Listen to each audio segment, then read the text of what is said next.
guys, welcome back. This is Walesa from A Life Refurbished, and today we have these mid-century modern piece, straight lines, pretty common mid-century modern legs, but these ones have a metal piece at the top, which I think make it so beautiful. It's sturdy, it's heavy. Don't go anywhere and stick around for today's transformation. Just looking at the back, and we have veneer on top of pressed wood on the top and also all throughout. The parts that are made of solid wood are normally the legs, which that's the case. Oh, can you see that spider web? Gross. I'm hoping to sand off the imperfections that the top has. That way I can stain it with like a taupe or natural stain color and then paint the rest green.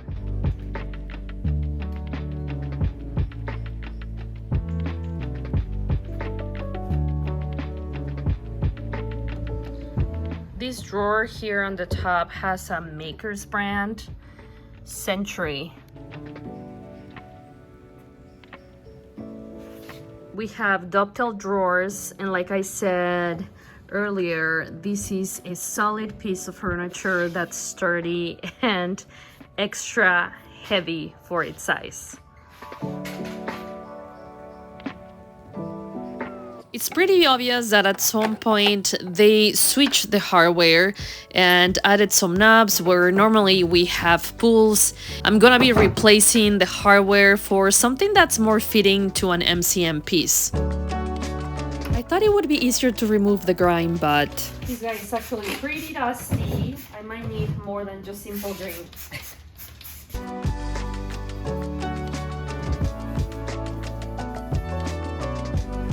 Never mind about what I said, this one needs a lot more than a spray. It needs a rinse. Remember that it's always a good idea to remove any furniture polish or grime that accumulates over time. That way when we sand the piece, that grime doesn't go deep into the wood grain. Holy moly, this is filthy. Depending on how dirty or dusty a piece is, sometimes I will wait to vacuum the inside until after I'm done sanding it. But not with this one. There were so many spider webs and dust bunnies. I just need to get them out of there.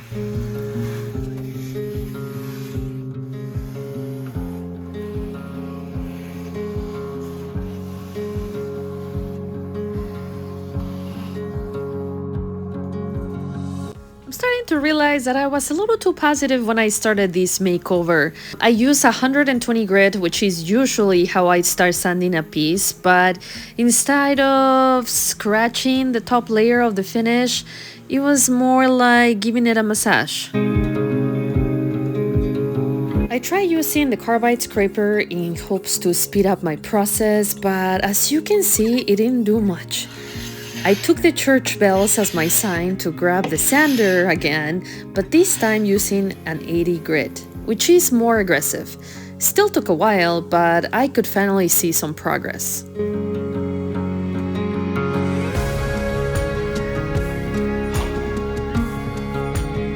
Don't let the sped up video deceive you, because I was being actually very careful. Remember, my goal is to stain the top, and I'm realizing that I want to stain the base along with the legs too.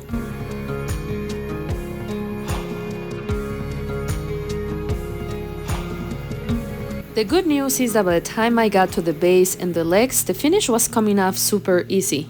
So normally when I sand anything rounded like legs, I like using a bendable abrasive to keep the shape intact. However, like I said, the finish was coming off so nicely that I'm feeling very comfortable using the regular abrasive.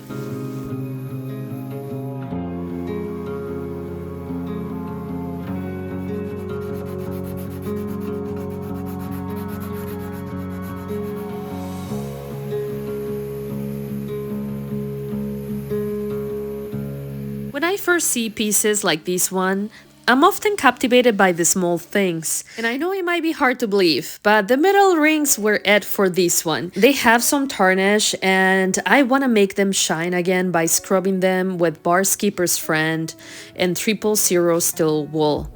I taped around it because Barkeeper's Friend can lighten the color of the wood and I want to prevent that from happening. Once I was done, I rinsed any of the Barkeeper's Friend residue and any of the dust I kicked out after sanding.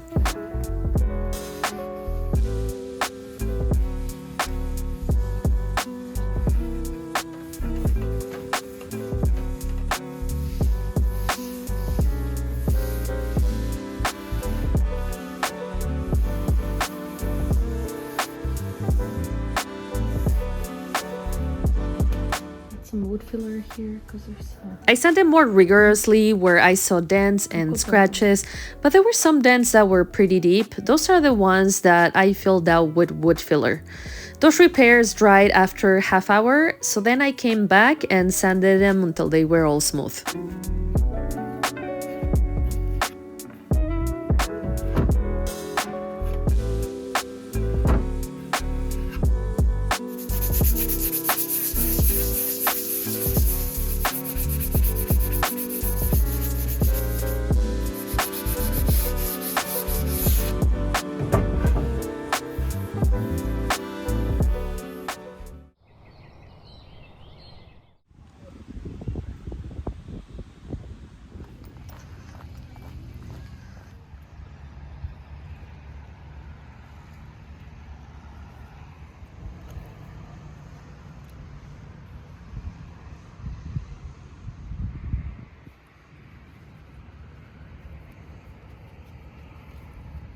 Good morning, guys. I came in for a morning walk, but I'm getting ready to go back home and keep working on this dresser. I'm very excited.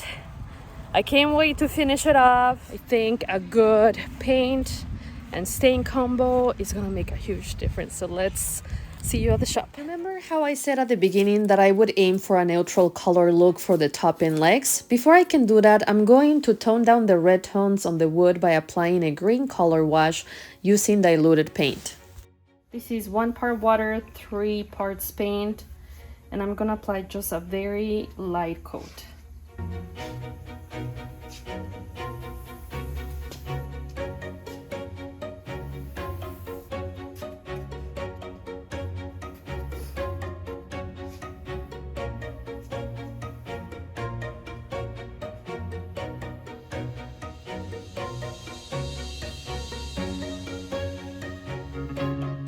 I'm glad to report that just 1 round of the green color wash was enough to dramatically bring down the red tones in the wood, which meant that I could apply a coat of the neutral color next.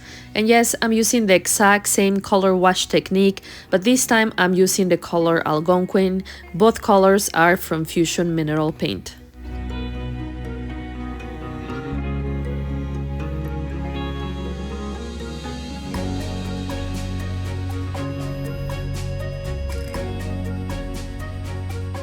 Hours later, the color wash had dried, which meant I could cover the top and the legs so that I could start priming the body of the dresser.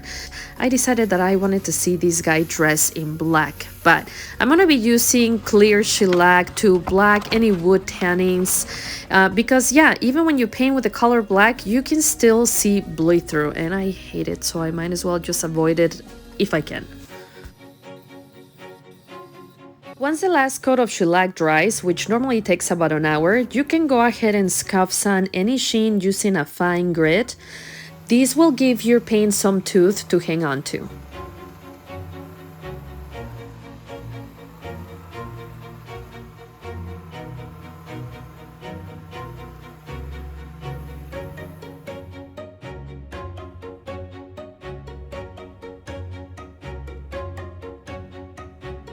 After a final wipe down, the dresser is ready for paint.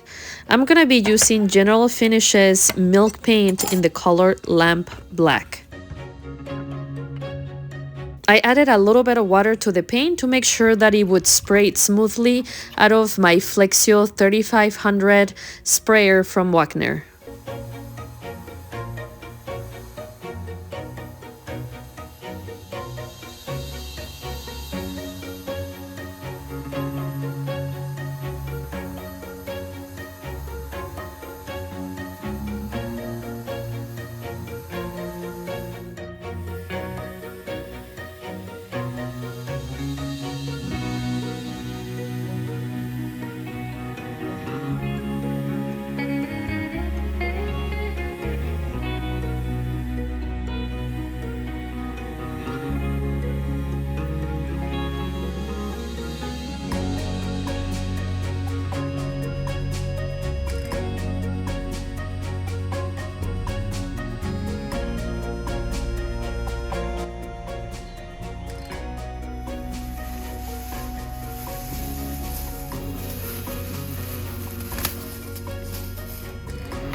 Today we're gonna be protecting the new finish. I'm gonna be applying 3 coats of high performance flat using my go-to sprayer Flexio 3500 from Wagner again.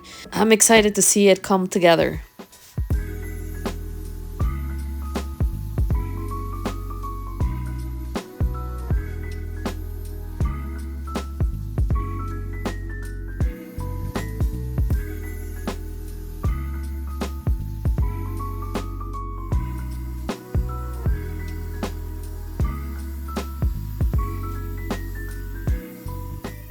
The pools finally arrived last night to my front doorstep at 9 p.m. These are a little bit different to what I normally order for adjustable ones. I want to show you how to install them. So the bar comes with 2 posts and each post has a base, as you can see. My arrows are facing inwards. And as you can see, you're going to be able to adjust them to your needs. They also come with 2 pins, and these pins are what make your pool stay in place, but they go on the inside. And if you don't want to deal with having to measure, drilling new hardware holes, filling the old ones, and all of that jazz, this is a great way to save yourself some time and some heartache. Screws that come in the bag, just slide them through the opening, and then I want to tie the screws just enough to keep the hardware there, and then I'm gonna measure to make sure that the bar is center. They're not tied too much to where I can't slide the bar, and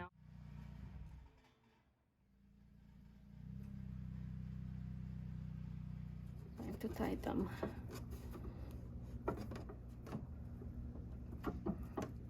Okay. Make sure it doesn't slide. Should be good. I'm gonna match the metal rings on the legs a little bit better, and this color is antique gold, and it actually goes really well with the champagne color that's on the pool. So let's do it.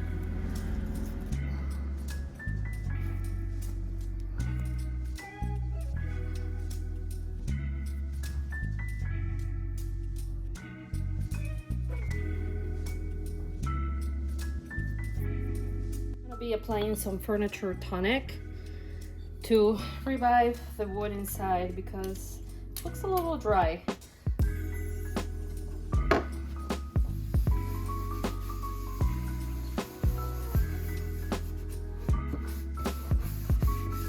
My friends, the time has come when we take a quick glance at where we started.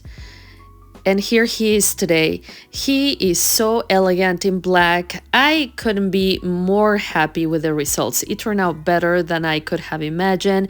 But as always, I'm eager to read your comments where you let me know what you think of today's transformation. I will see you guys next week.